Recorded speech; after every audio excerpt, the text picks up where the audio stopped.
കയറിയാൽ ഒരു ഫ്ലവർ ലോകം തന്നെയാണ്. ഒരേക്കര ഫ്ലവർ കൊണ്ട് ഹൗസ്, ബ്രിഡ്ജ് എല്ലാം ഇതുകൊണ്ട് ഫ്ലവർ കൊണ്ടാണ്. രാവിലെ ആയാൽ നല്ല രസം, നമുക്ക് ഇതൊക്കെ കാണാം. കുറേ ഫോട്ടോസും വീഡിയോസൊക്കെ എടുത്ത് നോക്കി മേലെ ഇവിടെ കുറേ കാസലുണ്ട്, അതിർത്തുണ്ട്. പിന്നെ കുറേ ഉണ്ട്. പിന്നെ ഒരു ഡാൻസ് ചെയ്യുന്നത് അത് കണ്ടപ്പോൾ ഞാനും അങ്ങനെ തന്നെ കറങ്ങി അതിൻ്റെ പോലെ. പിന്നെ കുട്ടികളൊക്കെ എടുത്ത് കൊണ്ടുവന്നാൽ കുറേ നേരം ഇവിടെ എൻജോയ് ചെയ്യും. അത്രയും ഏക്കർ സ്ഥലമുണ്ട്. ഫ്ലവേഴ്സ് എന്നാൽ എങ്ങാനും തീരാത്ത അത്രയും ഫ്ലവേഴ്സും ഉണ്ട്. ഇതാ നോക്കിയ കാസൽ അടിപൊളിയാണ്. കണ്ടോ കണ്ടോ കണ്ടോ ഗൈസ്, അവിടെ ഹോസിന്റെ തല. പിന്നെ ഇത് ഡെക്കറേഷൻ ആയിട്ട്. പിന്നെ ഇതാണ് നമ്മളെ എമിറേറ്റ്സ്.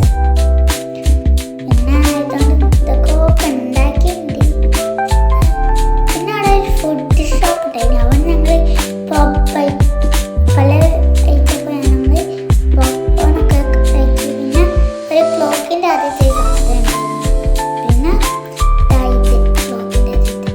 പിന്നെ ഹാർട്ടിൻ്റെ ഷേപ്പിലൊക്കെ അതിൻ്റെ മുകളിൽ കൂടി ഫ്ലവേഴ്സ് കെട്ടിട്ടുണ്ടായിരുന്നു. ഇവിടെ സൺഫ്ലവേഴ്സും ഉണ്ട്. ഞാൻ ആദ്യമായിട്ടാണ് സൺഫ്ലവർ കാണുന്നത്. പിന്നെ ഇത് താഴത്ത് പോയിട്ട് എമിറേറ്റ്സാണ് കണ്ടത്. പിന്നെ ഇവിടെ കുറേ ഉണ്ട്. പിന്നെ എലിഫൻറ്റിൻ്റെ തുമ്പിക്കൂടി വാട്ടർ വരുന്നുണ്ടായിരുന്നു. പിന്നെന്തൊക്കെ, പിന്നെ എമിറേറ്റ്സ് ഞങ്ങൾ താഴത്ത് തന്നെ കണ്ട്.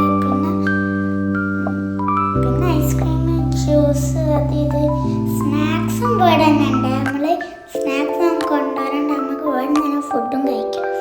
പിന്നെ ഞങ്ങളെ പ്ലാന് വെയിൽ കൂടുതലാവുമ്പോഴേക്ക് എസ്കേപ്പ് ആവാനാണ്. പിന്നെ ഒരു സ്ഥലത്തെത്തി. ഞാൻ വരുന്നൊക്കെ കുറേ ഫോട്ടോസ് എടുത്ത് പേരറിയില്ല നോക്കി. Teddy bear